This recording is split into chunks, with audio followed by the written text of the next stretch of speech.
उद्देश्यआ मा फरायसाफोरखौ लोगो हमनाया मोना चिरां जिल्ला दुलाराय बर' फरायसा आफादा थांनाय आगस्ट दान आरो सेप्तेम्बर दाननि गेजेराव जिल्लानि सिङाव थानाय गासैबो फरायसालिफोरनि थाखो 10आव फरायबाय थानाय फरायसाफोरनि बिमा बिफाफोरजों जोङो लान्थ्रियै जों सावरायदोंमोन। जों गार्जेन मिटिङाव सावरायनानै जों मोनबाय जे सोलोंथाइनि बिथिङाव जोंनि चिरां जिल्लाया जे मेट्रिकआव जों लास्ट मानो जाबाय थायो, मालाबा लास्ट जायाबाबो जों गाहाय थाखोआव मानो थाबाय थायो, जोंनि गार्जेनफोरजों सावरायनानै समाज मेलेमजिबिफोरजों सावरायनानै जों बायदि बिथिंफोरखौ मोनदों आरो बेफोरनि गेजेराव जे जेंना मोननाय बै जेंनाफोरनि गेजेराव जोंनि फरायसाफोरनि जे फरायनाया नांगौ बादि रोखोम जाया आरो माखासे न'खरफ्राव फरायनायनि जे थासारिफोर थानांगौ आरो फरायसाफ्रा जेरैबायदि आनजादनि थाखाय थागथियारि जानांगौ बेफोर नांगौ बादि जामारदोंना जामाराखै जों बेखौ उदिस लानो खौरां लानो थाखाय जोङो फरायसाफोरनि साफ्रोम थाखो 10आव फरायबाय थानाय फरायसाफोरनि न' जोंनि दालाय आफादनि बिबानगिरि, दखरा आफादनि बिबानगिरि आरो जों जिल्लानि बिबानगिरिफ्रा न' गिदिं जों फरायसाफोरखौ खौरां लाहैदों। दिनैबो सिडली दखरा दुलाराय बर' फरायसा आफादनि सिङाव नैबे सथ' सामथाइबारि गामियाव जों गिदिंदों आरो नैबे न'खराव जों सफैनानै बे न'खरनिनो बिनानाव Urvashi Brahma memorial girls high स्कुलाव फरायबाय थानाय सासे फरायसानि न'खराव जों सफैदों आरो बिथांजों सावरायदों। उद्देश्यआ बेल' जोंनि फरायसाफ्रा मोजां सोलोंथाइ खालामनांगौ, मोजां रिजाल्ट खालामनांगौ। मेट्रिक आनजादा फैनो बारा गोबाव गैला।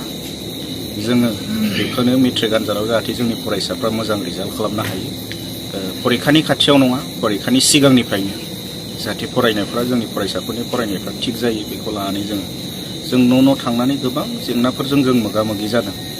दिनैबो गोबां बर' न'खरफ्राव जोंनि बर' बिजोङाव फरायनाय फरायसाफोरनि न'खरफोराव टेबोल गंसे गैजायै जेंनाफोर दङ। परिखा बा आनजादा जानो थाखाय बारा गोबाव गैला। जोंनि फरायसाफ्रा दासिमबो फुजा मेला बेरायनायावनो बेस्थ' जानानै थानो नागिरनाय जों गोबां फरायसाफोरखौ लोगो मोनदों। दिनैबो जों न' गिदिंनानै गोबां नुदों आनजादा जानो थाखाय बारा गोबाव गैला। चिरां जिल्लायाव स्क्रिनिं टेस्ट जागोन नभेम्बर 1 थारिखनिफ्राय 15 दिनल'सै। दिनैबो गोबां फरायसाफ्रा गावनि फरायनांगौ समखौ मबाइलाव बारहोबाय थानाय जों जेंना मोनदों। सानखान्थिखौ न'आव जे प्रेक्टिस खालामनांगौ बेफोरनि हुदाया खोब खम। जोङो नट्स प्रिपेयार खालामनानै जेरैबायदि फरायनांगौ बेफोरनि थाखाय बेफोरनि सायाव बेफोरबायदि फरायनाय जोंनि फरायसाफोरनाव हुदाया खम। फुङाव सोरबायाबा 6टायाव सिखारो, सोरबायाबा 7टायाव सिखारो। दिनैबो गोबां फरायसाफोरखौ जों लोगो मोनदों। मोनायाव गोबाव समसिम फरायनाय बेबायदि हुदा गैया। दा बै जेंनाफोरखौ सुस्रांनो फरायसाफोरखौ जों थुलुंगा होनो आरो न'खरजों रायलायनानै जोंनि फरायसाफ्रा जे नांगौ बादि फरायनो हायो बेखौ राहा लानो आरो खौरां लानो थाखाय जों बे न' गिदिंनानै फरायसाफोरखौ खौरां लानो आरो बिमा बिफाजों रायलायहैनाय हाबाफारिखौ जों मावबाय थादों। नोंथांमोनाथ' मोनफ्रोमबो दखरानि सिङाव हाबबाय, गामि फरायसाफोरनि न' दासिमाव माबायदि रिजाल्ट मोननो हादों फरायसाफोरनि फरायनायनिफ्राय लानानै बिथांमोननि बिजाबनि खेथ्रआव होन बिभिन्न खेथ्रआव फरायसाफोरनि जेंनानि सायाव माबायदि खौरां मोननो हादों एबा रिपर्टखौ मोननो हादों? गिबि सारि जोङो फरायसाफोरनि न' गिदिंनाया चिरां जिल्लायाव जोंनि दालाय आफाद आरो दखरा आफादफोरा बिबानगिरिफोर हाबनायाव फ्राय जोबनोसैयानो होननानै बुंजायो।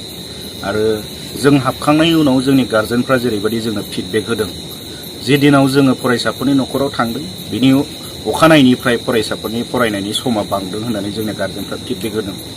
आरो जों बुंखादोंमोन न'आव हाबफैनाय समाव फुजा मेलायाव देग्लाय मेट्रिक होनांगौ फरायसाफ्रा जाहाथे बेरायनाया बन्द' जानांगौ होननानै जोङो गोबां गार्जेनफ्रा जोंनो फिडबेक होदों। देग्लाय बोसोराव जोंना फिसाजोआ फुजा बेरायनो थांनो ओंखाराखै, बेरायहैनो नागिराखै। जोङो गोबां गार्जेनाव थांनानै जों मोनदों जे मबाइलजों सम बारहोबाय थाग्रा फरायसाया जोंनि मोखाङावनो बिमा बिफानि सिगाङाव मबाइलखौ सुइच अफ खालामनानै बाक्सुआव थाला मारिनानै दोननो बिमा बिफानो होदों। आरो बबेबा फरायसाया गावनि मबाइलखौ जोंनि दालाय आफाद दखरा आफादनि बिबानगिरिफोरनाव अफिसाव दोननो थाखाय हरदों। दा बुंनो थाङोब्ला जोङो फिडबेकआ मोजां आरो गार्जेनफ्राबो सिगाङाव गावसोरो जेरैबायदि जा हायो गावसोर जोथोन लादोंमोन आरो जोंनि खावलायनायखौ लाखिनाय बिथांमोना बांसिनै आरो बिथांमोनाबो जोथोन लानाय हाबाखौ मावदों। आरो जों आसा खालामदों जों दुलाराय बर' फरायसा आफादनि बिबानगिरि आरो जोङो गथ'फोरनि बिमा बिफा ज' लोगो नांनानै नैबे बोसोराव जोंनि चिरां जिल्लानि फरायसाफोरनि जे रिजाल्टखौ जों साबसिन बानायनो हागोन जों फोथायनाय लाखियो।